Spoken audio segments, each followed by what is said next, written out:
लोकसभा चुनाव समाप्त हो गया है। हालांकि देश में एक लोकसभा सीट ऐसी भी है जहां अब भी चुनाव तपिश बरकरार है। मुंबई उत्तर पश्चिम लोकसभा सीट पर एकनाथ शिंदे की शिवसेना और उद्धव ठाकरे की शिवसेना के बीच जबरदस्त मुकाबला देखने को मिला। हालांकि इस मुकाबले में एनडीए के सहयोगी शिवसेना शिंदे के रविंद्र वाइकर ने बाजी मार ली। उन्होंने 48 वोट के मामूली अंतर से शिवसेना के अमोल गजानन कीर्तिकर को हरा दिया। इस चुनाव में अमोल को 4,52,596 और रविंद्र को 4,52,644 वोट हासिल हुए। अब उद्धव ठाकरे की पार्टी इसे लेकर चुनाव आयोग से तो शिकायत कर ही रही है, कोर्ट जाने की भी तैयारी कर रही है। उत्तर पश्चिम सीट पर लोकसभा चुनाव लड़ने वाले शिवसेना यूबीटी उम्मीदवार अमोल कीर्तिकर ने एनडीटीवी से बात करते हुए कहा कि हम जल्द ही कोर्ट का दरवाजा खटखटाने वाले हैं। अमोल कीर्तिकर ने कहा, मतगणना के दिन भी मैंने सवाल उठाया था कि 19वें राउंड के बाद प्रत्येक राउंड के वोटों की घोषणा क्यों बंद हो गई थी, जबकि उससे पहले प्रत्येक राउंड के बाद डाले गए वोटों की संख्या के बारे में घोषणाएं की गई थी। 19वें राउंड के बाद यह बंद हो गया था। 26वें दौर के बाद उन्होंने सीधे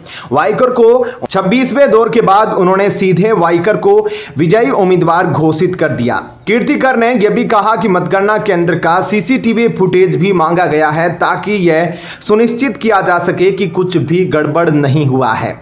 अब 1 सप्ताह हो गया है लेकिन मुझे सीसीटीवी फुटेज नहीं दिया गया। इस संबंध में शिवसेना यूबीटी ने महाराष्ट्र के मुख्य निर्वाचन कार्यालय और चुनाव आयुक्त को पत्र लिखा है।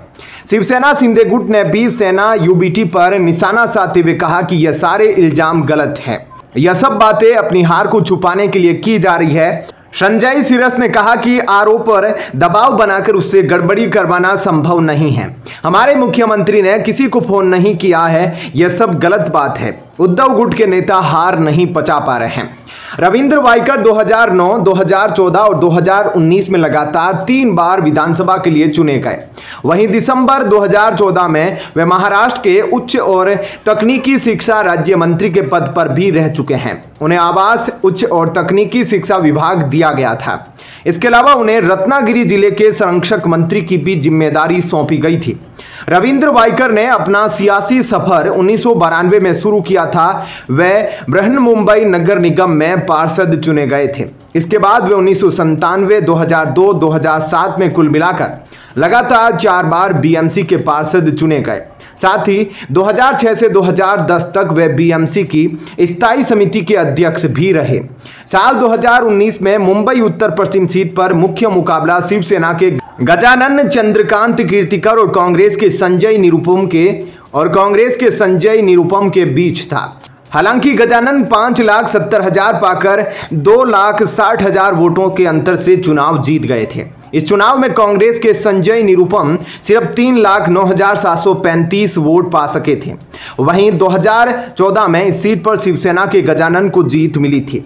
वह 4,64,820 वोट पाकर 1,83,000 वोटों के अंतर से चुनाव जीते थे। उन्होंने कांग्रेस के तत्कालीन सांसद गुरुदास वसंत कामत को मात दी थी।